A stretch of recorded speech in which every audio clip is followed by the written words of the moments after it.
Let's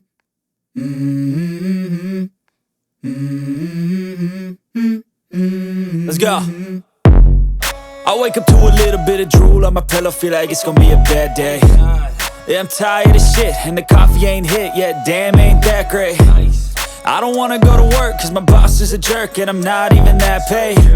I need a change in my life, cause I don't feel alive, and there's nothing that makes me happy. Hold my beer for a minute, I'm about to quit my job, cash in for a ticket, I'm going on a... Eta kolektiboa be babesgune badala eta erabiltzeko beharra dauela. Eta besterik ez, eskerrik asko eta beste bat arte.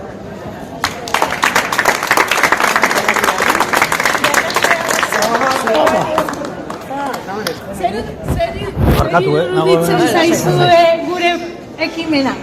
Bueno, nik uste dut garrantzitsua dela, hemen esan den bezala, Gazteia hotxa muteko, eurak entzutia, entzuten jakiela sentitzeko, askotan egoera honetara heltzen die, inok entzun ez dotzielako, eta eurentzako gune bat ez debelako sentitu dokiela, Eta, hori, euren ahotza, entzuteko nik uste dut oso garrantzitsua dela, euren emozioak bebai, atera alizeteko, leku seguru baten, eta, bueno, guretzako aurreko urtean batez be, urtean bebai, ikasleak oso loitzapen hona daukie, tailer honeina, eta jarraitzeko goguekin.